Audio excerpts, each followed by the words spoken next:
Baik, jumpa lagi dengan saya. Untuk video kali ini saya akan membahas terkait pengisian data Dapodik ya. Tadi cara install sudah. Selanjutnya pengisiannya. Yang pertama yang harus diperhatikan ketika sudah berhasil registrasi ya. Ini untuk yang Dapodik offline ya. Dapodik offline sinkron online. Pastikan tampilannya seperti ini ya. Yang pasti tampilannya seperti ini, versi aplikasinya ini dan database-nya ini. Yang pertama, untuk pengisian Dapodik biasakan dari atas dulu, dari menu lembaga, Sarpras, PTK, Peserta Didik, baru ke Rombel, jangan dari bawah ya, biasakan dari atas. Oke, di menu lembaga dulu. Untuk data lembaga yang harus diperhatikan, dicek dulu isian datanya. Kalau ada yang salah, silahkan diperbaiki. Nah, contohnya di sini yang bisa diperbaiki apa? Yang bisa diedit tentunya. Kalau datanya dikunci seperti ini tidak bisa diedit. Yang bisa diedit contohnya ini RT RW di alamat, terus titik koordinat dan lain-lain. Nah, untuk Dapodik PAUD ya, untuk data nomor rekening lembaga silakan diisi. Kenapa harus diisi?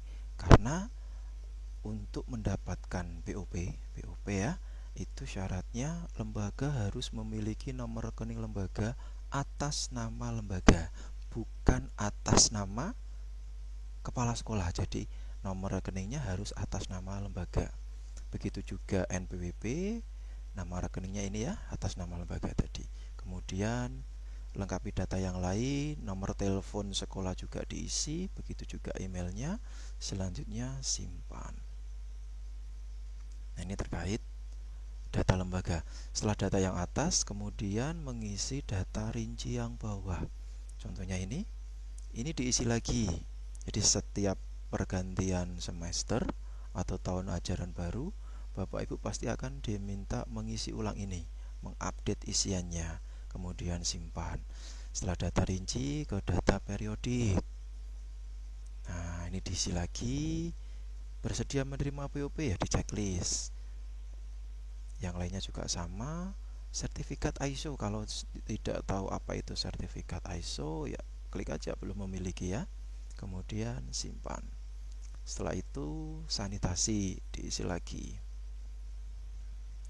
Nah, ada kasus ketika mau mengisi sanitasi, isian ini tidak bisa aktif.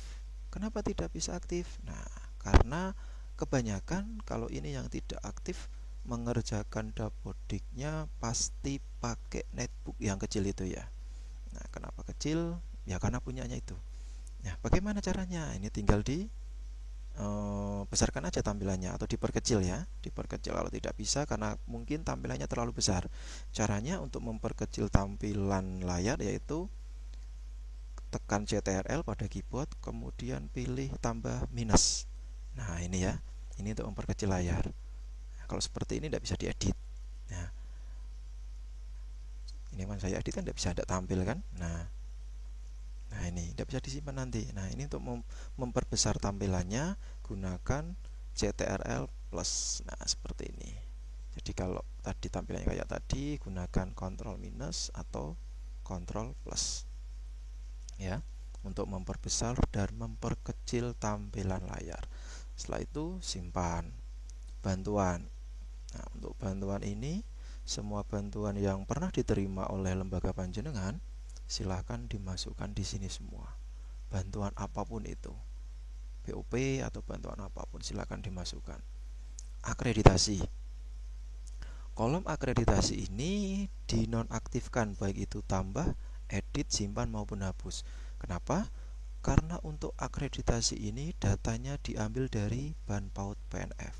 Jadi Bapak Ibu tidak perlu mengisikan isian akreditasi karena otomatis ketika data dari Ban PAUD itu sudah masuk ke servernya Dapodik, maka ketika Bapak Ibu install ulang atau sinkron Dapodik, maka isian akreditasinya akan muncul secara otomatis ya. Tidak perlu ngisi lagi. Sekarang ke layanan. Nah, untuk layanan ini, untuk lembaga Dapodik, lembaga PAUD ya, TK, KB, SPS, TPA harus mengisi data layanan harus ada minimal satu. Kenapa? Kalau tidak mengisi data layanan ini, nanti Bapak Ibu tidak bisa melakukan mapping pada rombongan belajarnya nih. Layanan ini tidak akan muncul karena untuk pilihan layanan ini korelasi datanya dengan di lembaga di menu layanan. Jadi untuk menu layanan ini harus ada isiannya. Apa yang dimaksud layanan? Ya, layanan apa di sekolah panjenengan. Kalau jenjangnya TK berarti layanannya jenjang TK. Kalau jenjangnya KP berarti sini nama layanannya KP. Begitu juga TPA atau SPS. Untuk tanggal izin operasional, nomor dan tanggalnya disesuaikan dengan tanggal izin operasional pada lembaga panjenengan yang diterbitkan oleh Dinas Kabupaten Kota. Itu ya. Jadi isian layanan ini harus ada minimal satu. Jadi lembaga panjenengan melayani apa? Apakah TK, KP, SPS atau TPA? Nanti silakan disesuaikan. Setelah data layanan selesai, kemudian Bapak Ibu mengisi data yayasan. Silakan ditambah saja, nanti tinggal mengisi datanya. Jadi isiannya sampai ke kanan, ini digeser aja. Nah, sampai ke kanan ini. Kalau tidak diisi atau lembaganya tidak punya yayasan, bagaimana? Contohnya SPS binaan desa itu kan tidak punya yayasan ya, tidak di bawah naungan yayasan atau di bawah naungan kepala desa misalnya atau tim penggerak PKK desa. Maka untuk data layanan ini isi saja nama tadi, data desanya atau nama tim penggerak PKK di desa itu. Jadi isian yayasan ini harus ada. Kalau isian yayasan ini tidak ada, nanti akan muncul keterangan invalid saat validasi. Ada kasus lagi, data yayasan sudah terisi, tapi kenapa divalidasi masih muncul invalid dengan keterangan pilih yayasan? Masalahnya di mana? Nah, permasalahannya ada di sini. Walaupun yayasan ini sudah terisi tapi masih muncul invalid, Bapak Ibu coba cek di sini. Ini ke bawah. Nah, ini harus dipilih yayasan apa.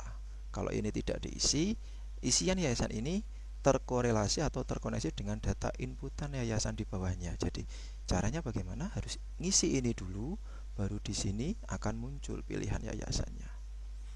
Itu ya. Jadi kalau tidak ada yayasannya, maka saya pastikan tidak akan bisa sinkron dapodik. Jadi kuncinya itu.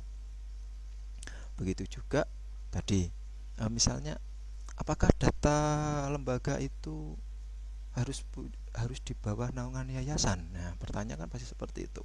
Padahal lembaga saya di bawah naungan desa.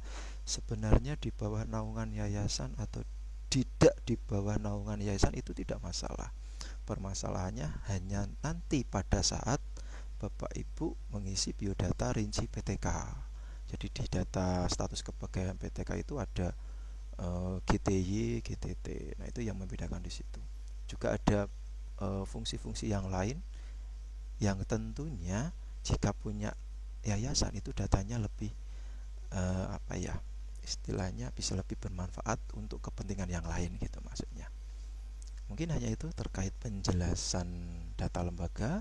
Untuk data selanjutnya nanti penjelasan terkait Sarpras. Terima kasih. Dari saya cukup sekian. Assalamualaikum warahmatullahi wabarakatuh.